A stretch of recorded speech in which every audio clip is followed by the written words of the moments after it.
देखिए महागठबंधन मतलब राजद की ओर से उम्मीदवार कौन होगा, सुनील सिंह, फारूक शेख या कोई और। देखिए सुनील सिंह कौन है, फारूक शेख कैसे बने थे, बम्बैया फारूक शेख हैं, और क्या क्राइटेरिया होता है। इस बीच तेजस्वी यादव दिल्ली में बड़ी पार्टी दे रहे हैं अपने बेटे के जन्मोत्सव के अवसर पर, तो तेजस्वी यादव के सामने चुनौती होगी, क्योंकि राज्यसभा के चुनाव में 25 से विधायक घटकर 24 हो गए थे, एक फैसल रहमान गायब हो गए थे। फैसल रहमान दिल्ली वाली पार्टी में आते हैं कि नहीं आते हैं, और कौन कौन विधायक गायब तो नहीं रहते, यह भी नजर रखने की जरूरत होगी, क्योंकि यदि विधायकों की संख्या कम हुई, चुनाव जीत भी गए, एक बन भी गया, तो नेता प्रतिपक्ष की कुर्सी खतरे में पड़ जाएगी। क्योंकि आपने पहले ही कहा कि बीजेपी एक ऐसी पार्टी है जो बटन मिल जाए तो कोर्ट तलाशती है। बिल्कुल जी बिल्कुल। तो ये इनके साथ दुविधा क्या है, कायदे से ज्ञानेश्वर जी सुनील सिंह को भेजना चाहिए उनको, वो एक कमिटेड आदमी है, उनकी पार्टी के कोषाध्यक्ष हैं, उनके साथ रहे हैं, उनको भेजना चाहिए। लेकिन उसमें समस्या क्या है कि इनके विधायक वल्नरेबल हैं, कांग्रेस के सारे विधायक वल्नरेबल हैं, वो कोई भी भाग सकता है कहीं भी, उनके 3 तो भाग ही गए थे, तो बाकी कांग्रेस का साथ रहेगा नहीं रहेगा इसकी कोई गारंटी नहीं है। लेकिन एक बात यह भी चल रही है कि सुनील सिंह के बरबोलेपन के कारण रिश्ते में इतने खटास आ गए हैं, जिसके कारण लालू परिवार को ज्यादा महंगा पड़ रहा है, क्योंकि सुनील सिंह अमित शाह और नरेंद्र मोदी को सीधे चैलेंज करते हैं, और इस तरीके से चैलेंज करते हैं कि वो परेशानी का सबब बन जाता है। दूसरे जो मुकदमे हैं लालू परिवार पर, वह ज्यादा तिरछी नजर हो जाती है। बिल्कुल हो जाती है ज्ञानेश्वर जी, और उसमें हम जो पॉलिटिकल एंगल जो बता रहे थे नंबर्स का, वो नंबर्स भी ऑड हो सकते हैं उनके लिए।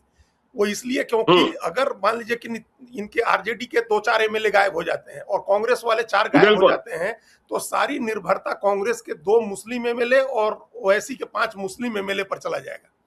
तो ये अगर ऐसी स्थिति बनती है तो इनके लिए ज्यादा सेफ तो ये होगा कि आप मुसलमान कैंडिडेट देते हैं तो ये 7 वोट आप सुनिश्चित कर लेंगे कि मुस्लिम आपको मुसलमान एमएलए जो है ओवैसी का वोट और कांग्रेस का वो बिना कहे आपको मिल जाएगा। तो राज्यसभा में भी भूमियार को देंगे और विधान परिषद में भी राजपूत को देंगे। देखिए तो M22 समीकरण वाले तो चिंतित होंगे ही होंगे। तो इसलिए वो इनके लिए मुश्किल का काम हो जाएगा, नंबर्स भी जुटाने मुश्किल हो जाएंगे। एक तो जो समस्या आपने बताई वो समस्या भी है, और दूसरी समस्या नंबर्स की है कि नंबर्स भी आपके हो सकता है नहीं पूरे हों, क्योंकि तब आप अभी ये संभावना हो सकती है ज्ञानेश्वर जी, अभी तो सबसे पहले यही देखना होगा कि बीजेपी को और अतिरिक्त कैंडिडेट देने की तो नहीं सोच रही है, कि बीजेपी को अतिरिक्त कैंडिडेट अगर देने की सोचती है तब तो और ज्यादा बिगड़ जाएगा मामला। तब तो इसका मतलब कि ऑपरेशन लोटस वहां हो चुका होगा जब देगी बीजेपी, तो इसका मतलब कि आरजेडी में भी टूट है, कांग्रेस में भी टूट है, सब टूट फूट है, सब जगह से गड़बड़ है।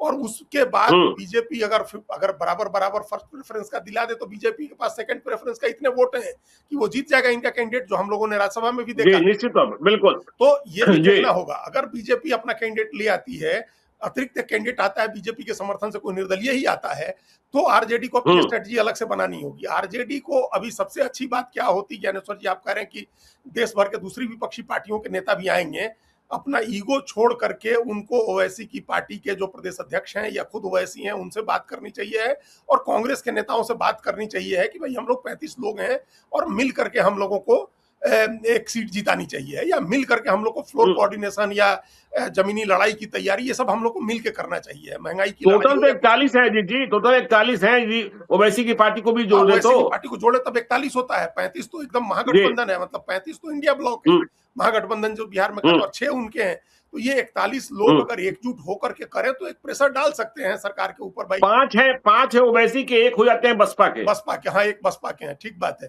और एक वो भी हैं अपने आईपी गुप्ता भी हैं जी। तो उन आईपी गुप्ता को लेकर के हमको लगता है ये पूरा महागठबंधन 35 का है ना, महागठबंधन 35 का है। बिल्कुल 35-5-1। हाँ, 35 महागठबंधन है और 5 ओवैसी के हैं, 1 बसपा का है। तो ये 41 लोग, हम बसपा को नहीं जोड़ रहे हैं, 41 लोग अगर एक साथ आते हैं तो सरकार के ऊपर इनका ज्यादा दबाव होगा, मतलब असेंबली की कार्यवाही गतिविधियों में, असेंबली की कार्यवाही में भी और ऐसे भी बाहर भी।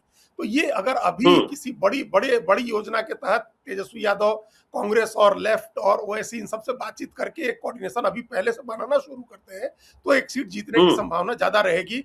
लेकिन ये देखना होगा, उसी हिसाब से उनको कैंडिडेट तय करना होगा, और ये देखना होगा कि बीजेपी कैंडिडेट देती है कि नहीं, कोई अतिरिक्त कैंडिडेट आता है कि नहीं नॉमिनेशन करने।